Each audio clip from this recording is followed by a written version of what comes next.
Bonjour, bienvenue dans ce test consacré à Microsoft Planner, qui est le logiciel de gestion de tâches de Microsoft. Ce logiciel sera utilisé notamment pour avoir un suivi des tâches sur chaque site d'Accessit.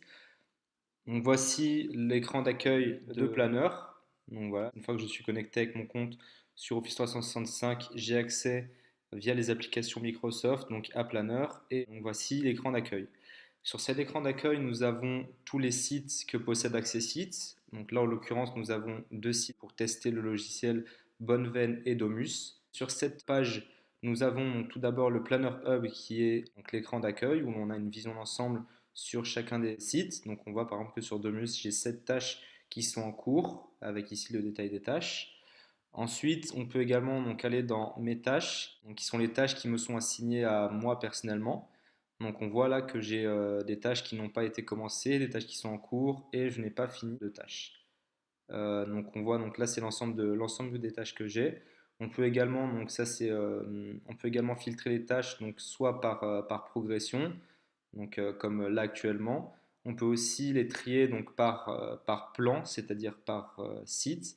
Donc par exemple là j'ai une tâche à faire à Bonneveine, j'ai une déclaration de sinistre à réaliser à Bonneveine et chez Adomus donc j'ai un état des deux états des lieux, un pointage PPA, etc.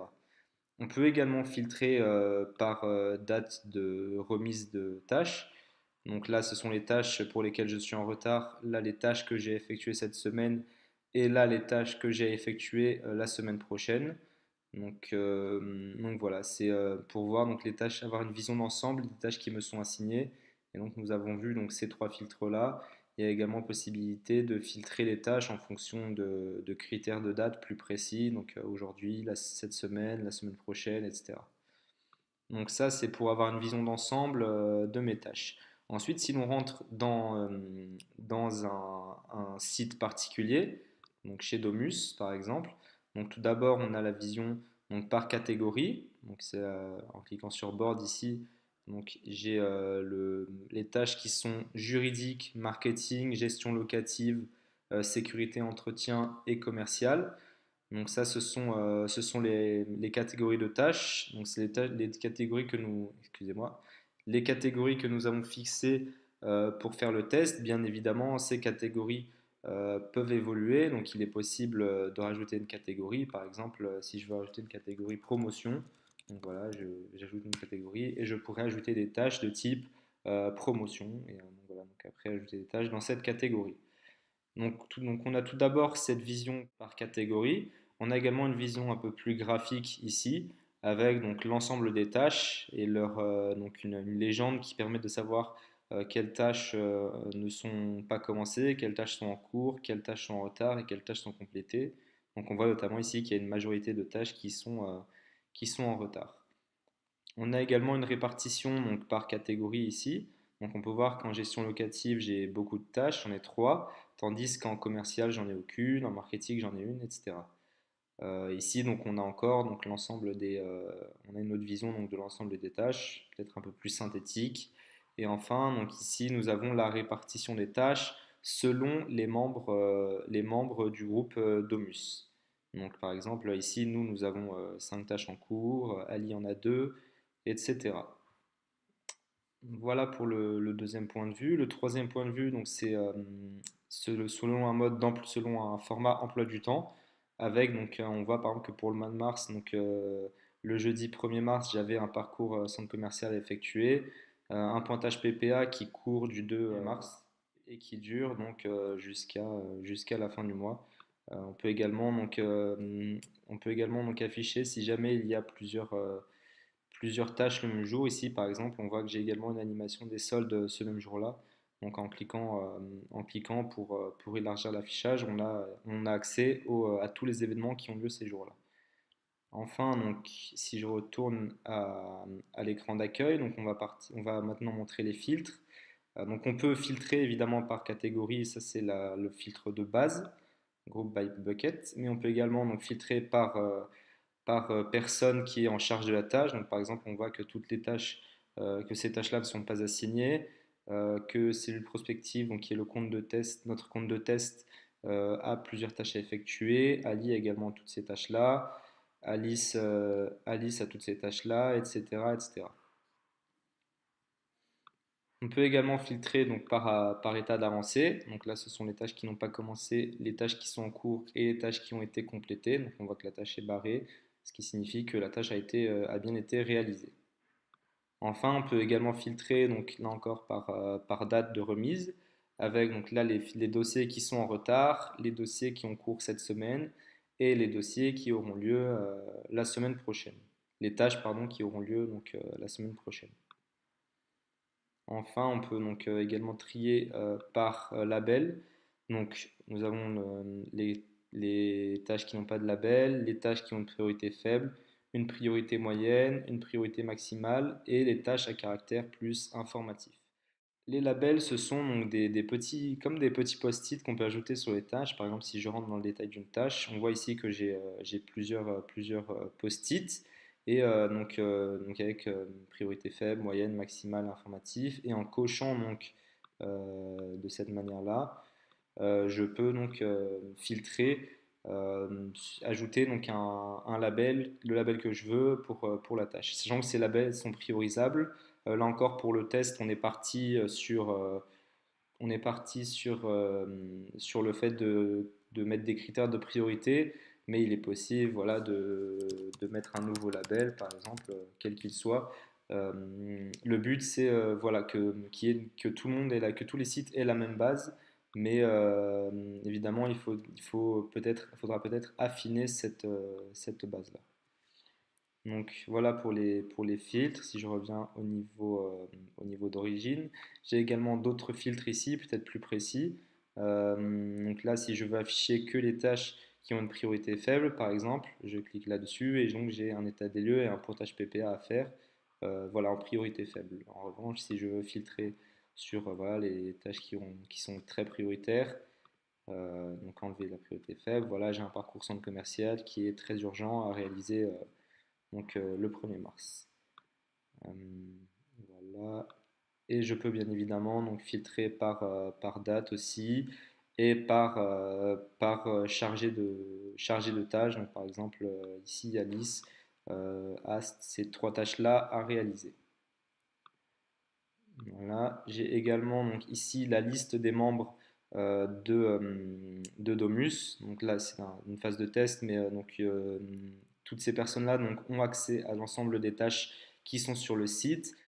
Étant donné qu'on aura un planeur par site d'accès site, chaque planeur aura donc l'ensemble des membres qui travaillent sur ce site-là et donc l'ensemble des membres pourront avoir accès aux tâches.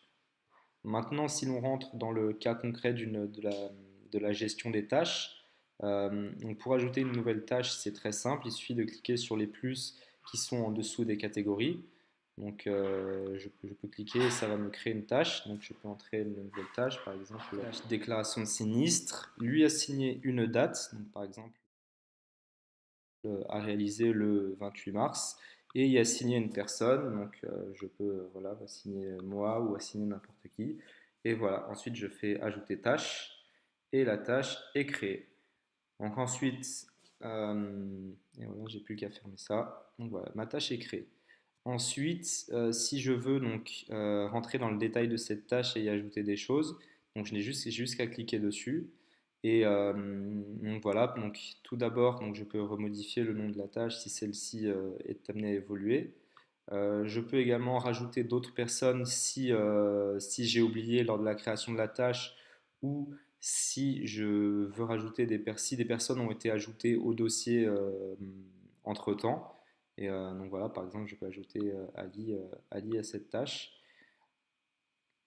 Ensuite, donc, je peux également donc, modifier la catégorie si je me suis trompé ou si cette tâche n'est pas juridique mais plutôt liée à sécurité et entretien. Par exemple, je peux cliquer dessus et ça la mettra donc dans la catégorie sécurité et entretien. Je peux également modifier l'état d'avancement de la tâche en cliquant ici. Donc là, la tâche n'est pas commencée, la tâche est en progrès et la tâche est complète. Voilà, par exemple, je clique ici et ça va afficher ce petit logo qui signifie que la tâche est en cours de traitement, a été commencée mais n'est pas terminée. Donc je peux également mettre une date de début, donc la date de remise est le 28 mars, mais on peut mettre par exemple que la date de début, dès demain, je dois commencer à gérer le dossier. Je peux ajouter également une description. Donc, par exemple, Je peux ajouter la description suivante. Réalisation d'une déclaration de, de sinistre survenu dans le parking. Voilà, c'est très personnalisable. Et il est également possible d'afficher cette description sur la tâche. Si je veux afficher sur la tâche, donc j'ai juste à cliquer ici et ça va m'afficher la description de la tâche. Là encore, c'est très personnalisable et si jamais on a beaucoup de tâches et qu'on ne veut pas avoir toutes les descriptions, on peut aussi l'enlever. Voilà, c'est simplement une question de présentation. Ensuite, donc je peux également ajouter une checklist pour réaliser cette tâche, c'est-à-dire que, étant donné que la tâche peut requérir plusieurs étapes ou plusieurs actions, je peux par exemple ajouter des éléments, donc prendre contact avec l'assurance. Je peux ajouter un autre élément encore, j'appuie sur Entrée, je peux ajouter un autre élément, réaliser le constat, etc. etc. Rédiger la lettre recommandée. Donc voilà, donc je peux ajouter autant d'éléments qu'il est nécessaire. Et selon l'état d'avancement, je peux également donc, rayer les éléments de cette checklist. Donc voilà, une fois qu'ils ont été réalisés. Et là encore, donc comme pour la description, je peux les afficher sur la tâche, donc en cliquant ici. Et donc on voit que l'ensemble des items de la checklist ont été réalisés. J'ai réalisé 3 items sur 3, donc là la tâche devrait être terminée. Donc, je vais les décocher. Ensuite, on peut également ajouter des éléments à une tâche. Donc ça, c'est une chose qui est très importante, c'est de pouvoir attacher des documents donc, à la tâche. Notamment pour avoir des documents à partager et pour pouvoir donc, pour pouvoir réaliser la tâche, il y a certaines, notamment par exemple pour une déclaration de sinistre, on peut très bien ajouter la déclaration au format Word ou PDF directement dans la tâche. Donc je n'ai qu'à cliquer ici.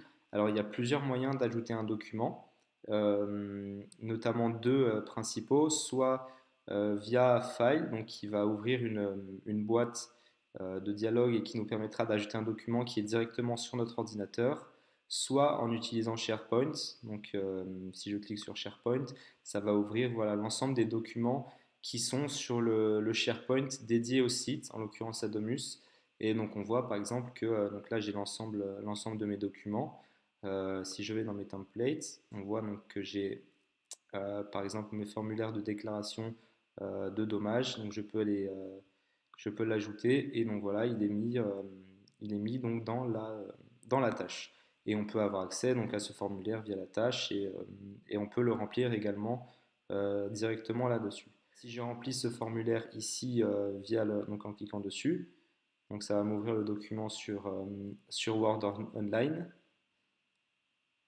Et donc voilà, en modifiant le document, donc voilà, je peux l'éditer et donc le remplir, etc., etc. Et une fois qu'il est rempli, en fait, le changement va être pris en compte directement dans le document qui est sur le SharePoint du site. Et là encore, il est possible de montrer le document, d'afficher une partie de document voilà, sur la tâche. Donc on voit ici que le document est présent.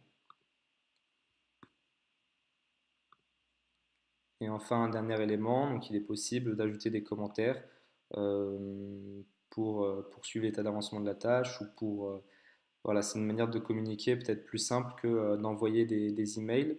Voilà, donc sachant que donc, tous les commentaires voilà, sont liés à la tâche.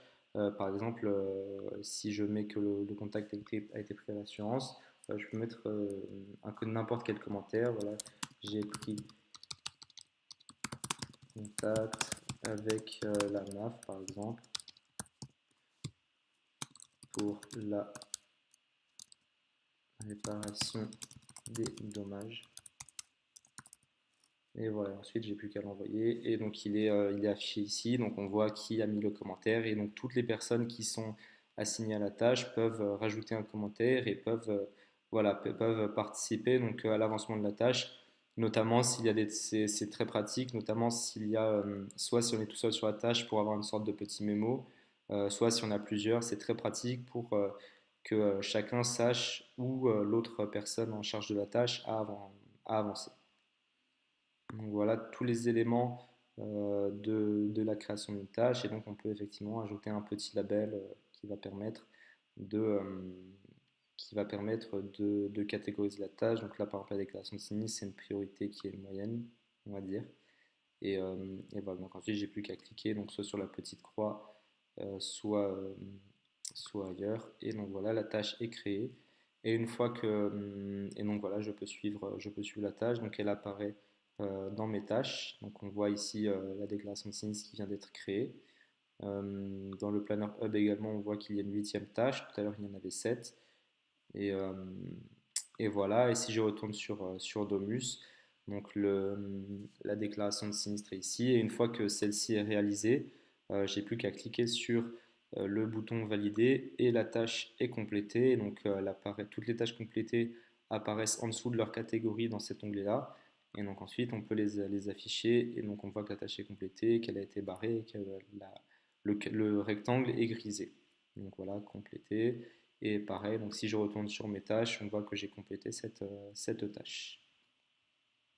Et à côté de Planner, l'idée effectivement, c'est de créer donc, les sites SharePoint qui seront dédiés donc, à chaque centre commercial. Par exemple, donc, si je vais sur Bonneveine, ici je peux cliquer sur les trois points et donc sur l'élément site, en fait, ça m'emmène sur le site SharePoint qui sera dédié donc, à Bonneveine. Donc avec l'ensemble des éléments, par exemple, bon, il y aura plusieurs choses, voilà les actualités du site, etc. Et donc on retrouve tous les éléments on retrouve tous les éléments que l'on avait mis précédemment dans le document. Donc on retrouve l'ensemble des documents qui sont sur le site. Donc voilà par exemple les templates. On voit donc que j'ai mon template de déclaration de sinistre, mon template d'état des lieux, etc., etc.